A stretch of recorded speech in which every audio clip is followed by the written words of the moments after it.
All right, so today I'm gonna show y'all how to make baked spaghetti. So first thing we're gonna do is we're gonna make our spaghetti sauce. We're gonna open up 2 cans of crushed tomatoes.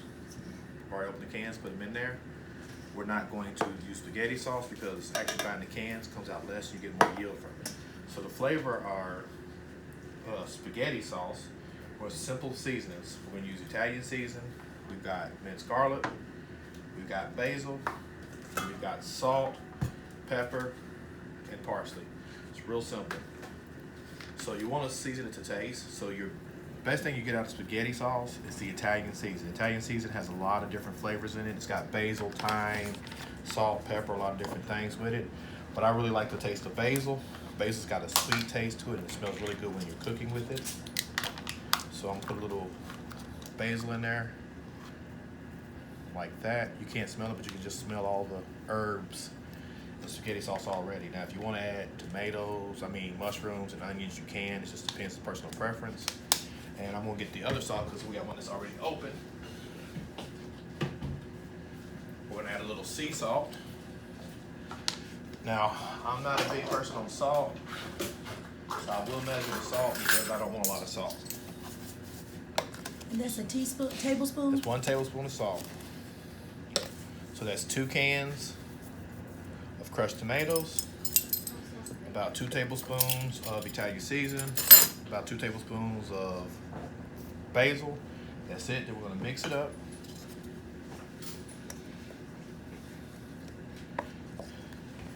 If you look at it, we have a simple spaghetti sauce. Very simple recipe. Now you can jazz it up by adding mushrooms, onions. If you want to take tomatoes and dice them, you can do all of that. Really simple. That I have an onion here that we can add to it, but I'm going to add my onion into my beef. I'm going to cook the onion in.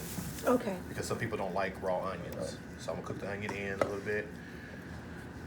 Add garlic. I'm a big garlic fan. Garlic is, I love garlic. I never have enough garlic. So I'm going to use about a half a tablespoon of garlic, mound it, put it in the sauce, mix it in there. So if you look at that, that's a real simple, easy to make, home spaghetti sauce.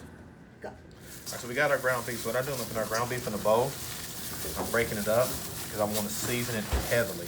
Most of the time when you see people season the ground beef, you put it in the skillet and you start seasoning it. That works, but it's actually better to get the seasoning in it as you have it working with. So what I'm gonna do to get our ground beef a good, nice flavor, I add Italian sausage to mine, but just to be friendly for pork, we're not gonna do that. So I'm gonna add my Italian seasoning. I'm gonna be kind of heavy with my Italian seasoning because that what gives you the Italian flavor. I'm going back to my mainstay, garlic. So I'm gonna use 2 teaspoons of minced garlic. I'm gonna get that mixed in there really good. Get a nice mixture going. So what I want to see throughout the whole thing, I want to see the seasoning through as I mix it. I don't see a lot of seasoning, so I'm gonna add a little bit more of my Italian seasoning because I want to see all that flavor when I'm in there. So I got that going in there really good. As I tell you, I'm a big fan of basil. So I'm gonna come back to my basil. I'm gonna give me a tablespoon of basil because I want that basil. I love basil. In there like that. Get that mixed in there really good. So I got me I can see my flavors throughout my beef all the way through. So if I had the Italian sausage, I would not have to add as much Italian seasoning because the Italian sausage has a really hearty flavor to it. And it actually really tastes really good in spaghetti and baked spaghetti and lasagna and everything else. So as I got that done, now I'm gonna go and I'm gonna dice my onion up. So, into an onion. So what I've done is cut off the top of the onion. I'm taking off the layers, like Shrek, layers. I'm gonna cut my onion in half. And then what I'm gonna do to make it easy, I'm gonna just cut little bitty slices off of it.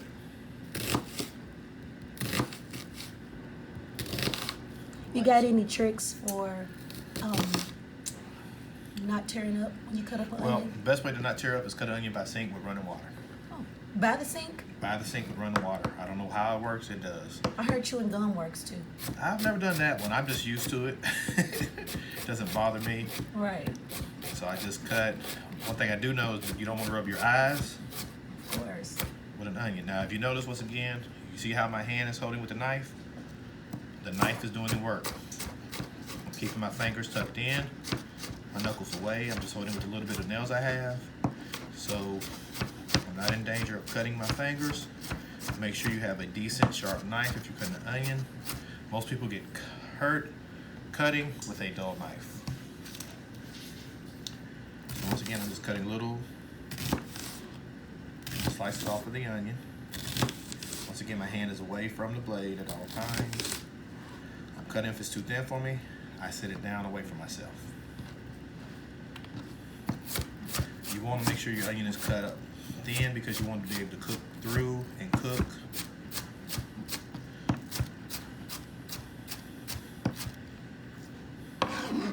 Just like that. We used one yellow onion.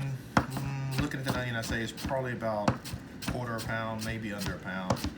You don't want a real big onion because you don't want to waste any onion. Contrary to popular belief, we've all done it. Cut an onion, stick it in the refrigerator, let it sit, and come back to it a day later or two, and it's just not right. So usually if I'm cutting an onion, I use the whole entire onion, or I just leave the onion alone. Now if you don't want onion, if you don't like onion, you don't have to add the onion. I just love the onion because the onion adds a little bit of flavor to it. And I'm taking my onion and I'm adding it to my ground beef because, as I said earlier, we're gonna cook all this through. So I have my onion in there. I have my Italian seasoning in there. Now you notice I didn't add any salt to my ground beef. The reason I didn't add any salt to it is because we have salt in the sauce already. The Italian seasoning has salt in it already. The garlic has natural salt. And you can always add more salt if needed. Now some people want to add salt. If you want to add salt, I would add a seasoning salt, but I would be very light with it because once again, it's salt, and I'm not a big salt fan. So as you look at it, we got a nice mixture there. If I wanted to make a meatloaf, same basic principle, I would just take my beef, I would add egg to it, I would mound it, mold it, and bake it, breadcrumbs, and you would have meatloaf. If I want to make meatballs, same basic recipe, I would take it, add egg to it again, a little bit of breadcrumbs. I would mold it, round it off. I could either bake it or saute it and make meatballs. So you got multiple things you can do with this simple recipe. All right, so now we got that. I got my skillet over here going. Put my skillet on about medium temperature. I'm gonna add some olive oil. Ground beef is gonna produce its own oil already. Olive oil has a higher flash point, burn point. It has less trans fats. I prefer olive oil over vegetable oil because of the trans fat. Olive oil won't catch on fire as much. It has a higher oil point. So, I see this going somewhere. So if you see my skillet's really high, preheated my skillet a little bit so it's nice and hot. So I'm adding my ground beef in there. Get that sizzle going.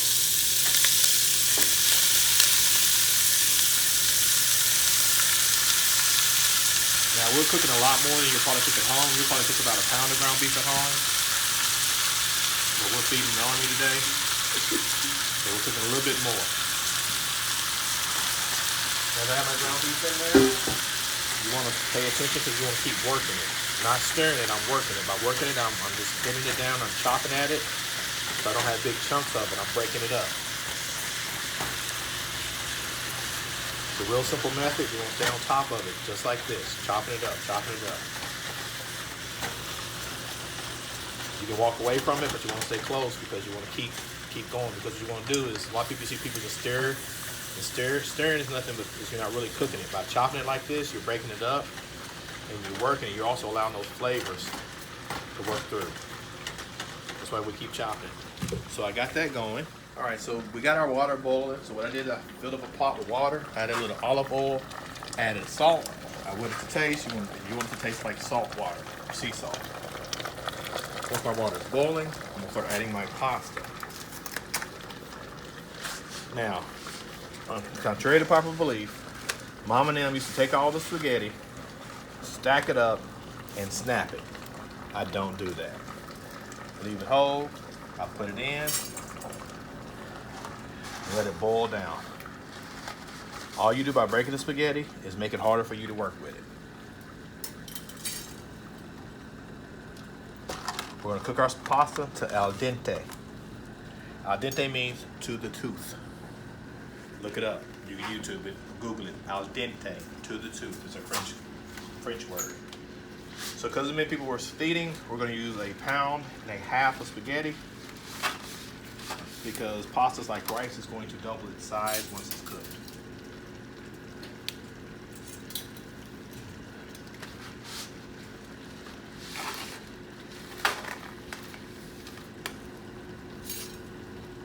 So we just let our pasta cook and come back to it. Now, if you look at our ground beef, when I said I'm just doing the chop method, as you see how it's starting to bubble, now I'm chopping it again. And as I chop it, I'm stirring, lifting a little bit, little by little, I keep chopping. Because we don't want it to cook too fast. If it cooks too fast, the flavors aren't really getting in there like we want to. So that's why we do the chop technique and let it cook. And I got it cooking about on 6. So we're making good time. So now that we're gonna do that, we're gonna go on now and we're gonna start our strawberry shortcake. We're gonna make a simple syrup and our strawberries. All right, so now our pasta is about al dente. So the way I say al dente is to the tooth. So to the tooth is, it's gonna be a little crunchy. So we'll reach in, oh, well, not that one. I'm gonna grab me a piece of pasta. I'm gonna pull it out. I'm gonna break it apart. You see where it's just some white still in there? To the tooth. That's al dente. The reason I take it out at al dente is because the pasta is still going to cook as it sits. I know you've all had overcooked pasta where you've overcooked it. So first thing I'm gonna do, I'm gonna take my colander out of the hot, move it over to the sink, and then what I'm doing, I'm gonna shock the pasta. Shocking the pasta is putting cold water on the pasta and mixing it through. What that does is that stops the cooking process.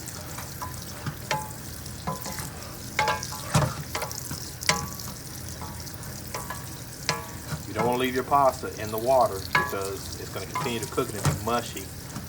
And you don't want that, especially with something like baked spaghetti, or even if you're just making spaghetti and you mix it all together ahead of time. If you look at the water that we cooked out of, you can see the oil. Your water should look like that. See the oil on top of it? That helps the pasta not stick. That's why my pasta is not stuck together, because of the oil. How much oil did you put in the water? I put about a tablespoon in that amount of water. Okay. And how many quarts? This pot I'm sitting there saying I filled that pot halfway up. Okay. So it just depends on the pot size and how much you're cooking. Okay. So as I shock it, I can take my hand in it. I can toss it around. What I'm doing with my hand by tossing the pasta is I'm making sure that it's not still cooking, because I can still feel some heat. So I'm gonna turn my pot. I want to stop all that cooking process of my pasta. So I'm getting my pasta to stop cooking. That's what I'm doing. So now my pasta's nice and cool. I give me a large bowl. Pour my pasta in the bowl.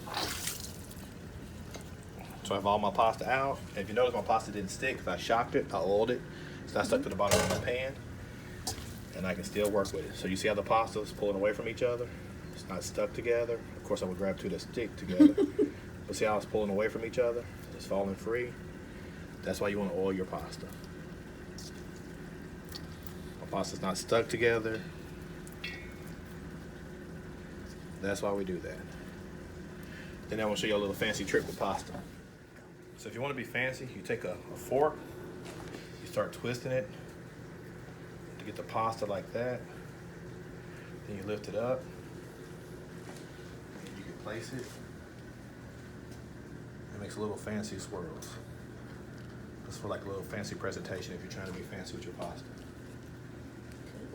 So if I was gonna do something, if I was serving just spaghetti to a friend and it's just the two of us, I'll put this on a plate, I'll roll up her pasta, I'll place it, and I'll put it on a plate just like that.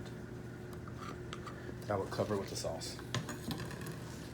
Make it look a little fancy, a little high end. It is cute.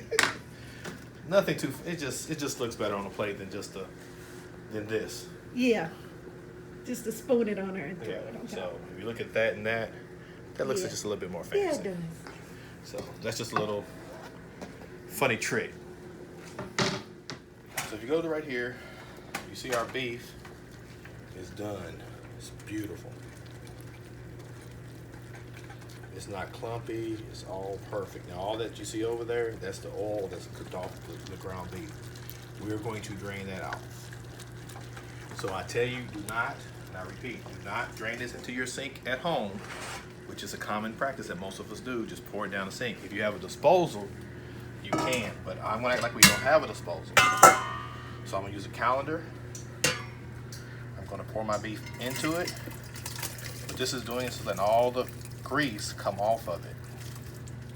And I'm going to let it sit for a little bit. Now, commonly what you see most everybody do is you take it and you pour it in your sink. You pour all that grease down your sink. You do not want to do that. That clogs up your sink, causes problems, and also can bring bugs. So I got that right there, and I'm going to let it sit. Strawberry. Okay, now we're gonna make our strawberry shortcake. Our topping first. So we got some fresh strawberries. We're gonna rinse the strawberries off. Just go over our sink. Cold water. A nice rinse. Strawberry containers are perforated at the end, so they're going to drain. Real simple. Then we're gonna come back to our table. We're going really simple. Now, my grandma, she used to just take the tops and just pull them off because she's like, you don't want to waste no strawberry. Me, I'm lazy, I cut them. We take a strawberry, we're going to slice our strawberries. Now we're going to have two different things we're doing with strawberries. We're doing the topping and we're doing the sauce. So the topping, I'm just going to quarter them. See that? I'm just quartering them for the topping. Do like grandmama, pull the top off. Just gonna quarter them for the top.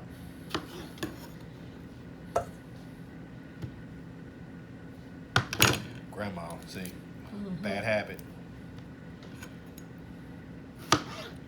Just gonna quarter them. That's for our topping. So I hate putting my knife down, so y'all have to bear with me every time y'all see me do it. How many should they quarter?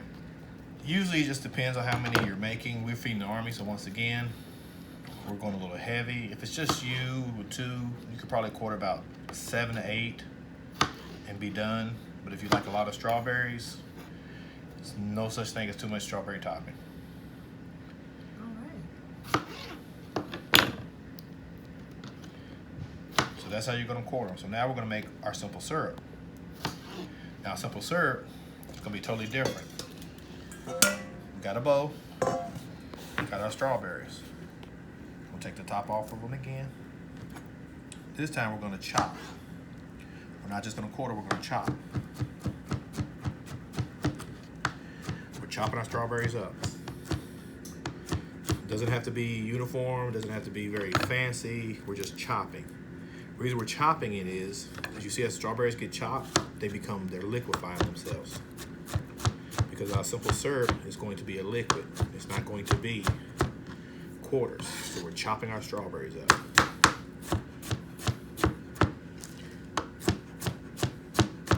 So we're chopping them up. And how many of those did you say? Once again, it depends on how many people you're trying to serve. we're serving the army, so we're gonna be doing a lot. Okay. So like if I was just making 2 strawberry shortcakes, just for 2 people, I probably would chop about 5 or 6, because we're doing a lot of chopping because we're gonna make a simple syrup. So after I chop some, I'm really chopping. If you see, I'm chopping.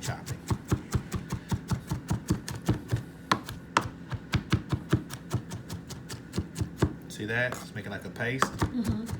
I'm gonna take that paste and I'm adding it to the bowl. Separate bowl. Separate bowl, away from my topping. See how I got that in there? Then I'm going to my sugar, because the simple syrup is basically sugar and water. I'm gonna take about 2 tablespoons of sugar.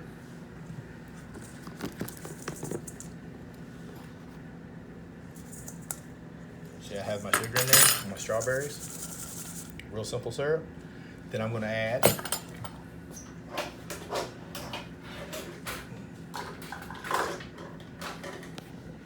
for this amount, I'm gonna add about a 1/2 cup of water, just regular tap water.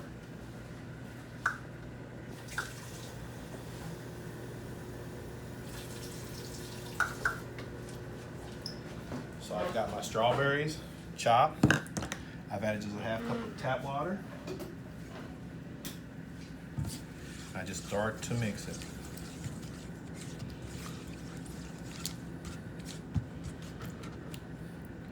Now, if I want to get really fancy with it, that's already what you made, a simple syrup. It's not very strawberry. If I want to let it sit overnight, as it sits, the strawberries will get more and fancy. Well, we're racing time, so I have to, because we're pushing time, I'm going to show y'all a quick way, if I can find a whisk. Over there. You said a whisk? Whisk. Here it is. So, if you have a mixer at home, you start beating it up.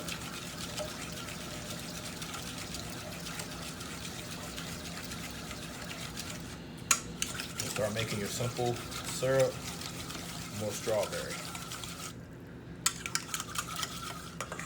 So we need a lot more strawberries chopped, so I'm gonna do a lot of chopping, so I'll see y'all in a second when we finish the syrup. Okay. So now we're gonna make some whipped cream. We're using heavy whipping cream, because you use heavy whipping cream more than just making whipped cream. So I'm adding my heavy whipping cream to a bowl. If you look at this a lot, it's thick. That's why it's called heavy whipping cream. How much of that? I'm gonna add about 2 cups of heavy whipping cream. Okay. And then, if we want it to be real sweet, so we're gonna add, I got 2 cups of heavy whipping cream, so I'm gonna add a 1/2 cup of sugar.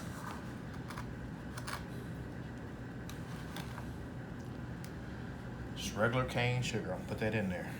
Now here's where the fun comes. Now the fun is, to make whipped cream, you have to whip it. The faster you go, the more air you get in it, it starts to make whipped cream. You have a blender, a mixer, which a lot of us don't have anymore. You just put that in there and you go for it. Now, if you don't Is that want to not do it this way, something that people use anymore? Cause I haven't seen them a lot of. Most of us don't use them anymore. Now my grandmother used to live by hers because she used to make the brownies and the chocolate chip cookies and all that. But now everything you just go to the store and buy already made mix, so you don't have to worry about it. Wow, I make my cakes from scratch. So. There's a couple of us still that do that. I can tell it's gonna look good. But look. So you keep whipping it till we get the consistency that we want. This is where you're a chef, you have an assistant, you hand it off to them and let them keep whipping it.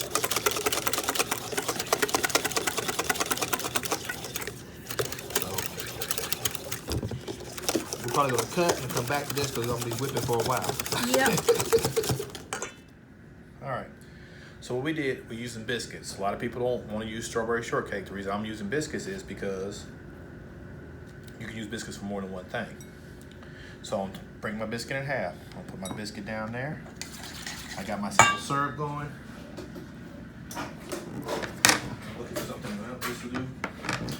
I got my simple syrup. And take me a nice heaping helping of my simple syrup and pour that all on that biscuit.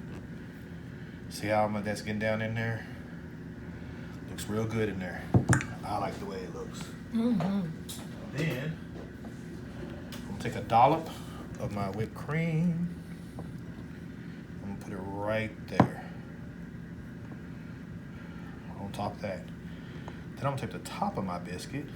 I'm gonna put it on that top. Then I'm gonna put some more of that strawberry goodness all over that right there.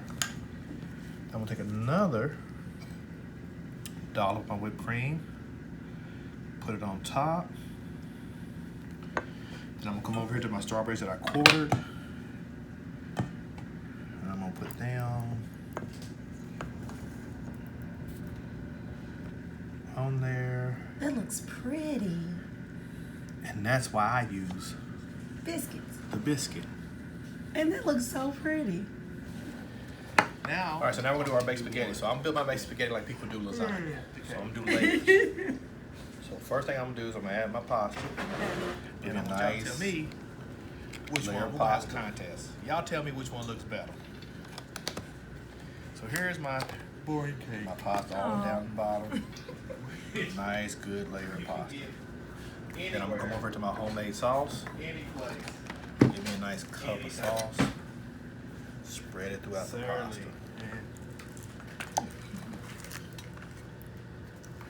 So for the cake, I'm even trying to make it pretty. Now some people when they do this baked spaghetti, they just mix it all together and then just pour it in the dish. So I'm gonna layer it just so it looks better. But the way I do baked spaghetti is I make baked spaghetti like lasagna. Away from the, because you want layers. Biscuit. The biscuit. So that's my first layer of baked spaghetti. Get more of my sauce. So here's my cake. Show us the bag. Nice thin slice. Place it down. Got some mozzarella cheese. You can use mozzarella. You can use mixed cheese. Syrup on it. You know, we always say stuff tastes better when it has cheese in it. Come back with mine. So I'm doing a layer of cheese. Dollop of, just like I said, I build my baked spaghetti like I do lasagna. Layers. Pretty. So my cheese down. Nice thick layer of cheese. Top edge. Turn it the opposite direction. Get it a little height. Then I come over here. Get it, give me my simple syrup. Get my meat mixture. I spread it out there also. Cream.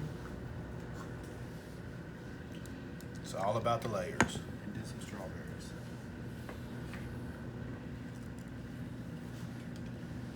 Nice even spread. Make sure you get those edges.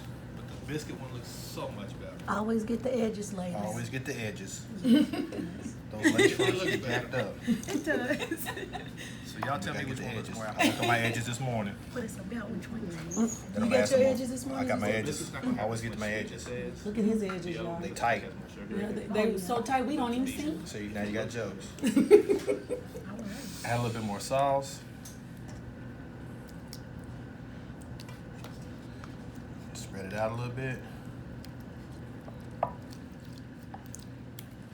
Now, if you want to, you can go and mix your meat and your sauce together.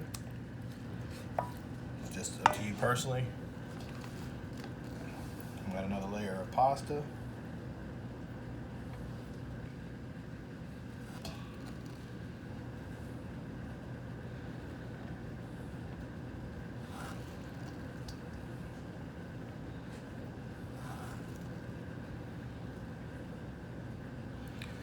Add some more sauce. Now as it cooks, what you're gonna see, the sauce is going to spread and extend. It's gonna add a lot more moisture.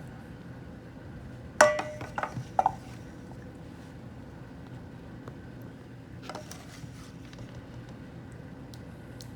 that sauce nice and spread on there. And add a little bit more of my meat.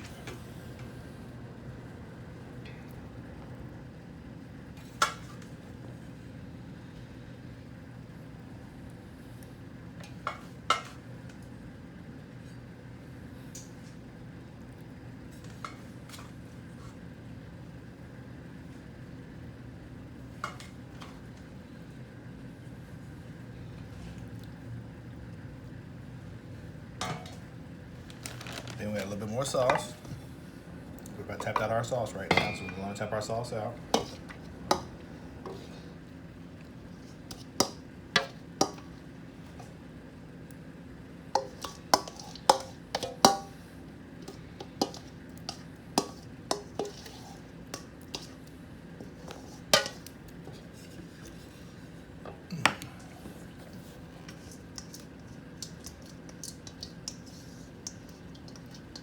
So you're gonna all that sauce out.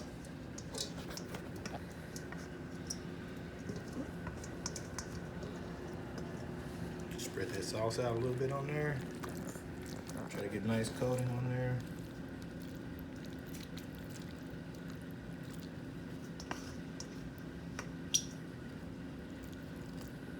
Get all pasta tucked in there. So now y'all know what we're gonna do, right? Cheese. We're gonna put the cheese on it. Because we all love cheese. So we're gonna kind of put the cheese on there a little thick. We want it to bake. It's gonna give us a nice. You can never have enough cheese on baked spaghetti. Or lasagna.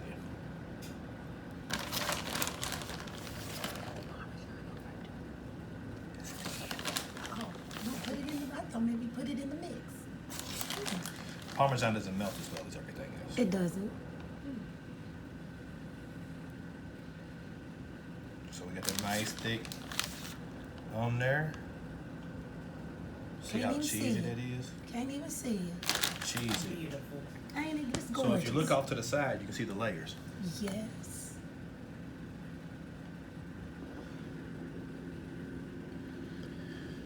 Now, a lot of times when you see baked spaghetti, people just mix it together, pour it in the pan, throw cheese on it, throw it in the oven. That's not baked spaghetti. That's spaghetti that you put it in the oven and put cheese on it. That's not Right. baked spaghetti. Baked spaghetti should be layers. It's thick too. It's a thick layer. So then we got meat and stuff left over, so we can put it away for later, or however you want to do it. Make some sloppy joes. Make some sloppy joes. Add another can of tomato paste to it. You got sloppy joes. So we have Parmesan cheese. So Parmesan cheese, if you know anything about Parmesan cheese, it doesn't really melt very well. It's also very salty. So usually Parmesan cheese for me is more of a garnish than an actual in the recipe. So if you look at the Parmesan cheese, even if I put the Parmesan cheese on there, you're not going to even see it. So when it comes out the oven to melt, we'll take Parmesan cheese, we'll put it on top of it because it'll make a great appearance. Then we'll put our parsley. So we got our baked spaghetti, we'll put it in the oven probably about 20 to 30 minutes, give or take. On 350. 350, oven preheated, 20 to 30 minutes. And last thing we do, just for garnish purposes, is the parsley.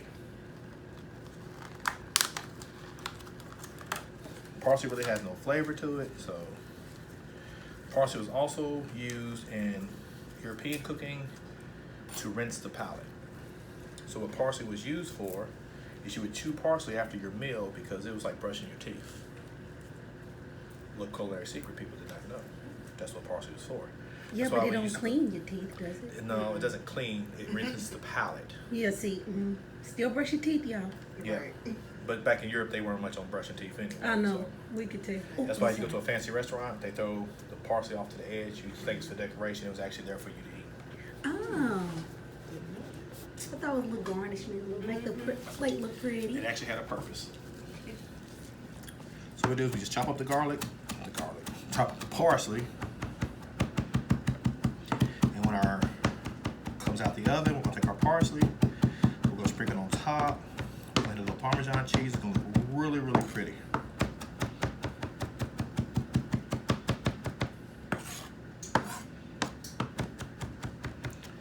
And that's baked spaghetti. We'll see y'all with the finished dish.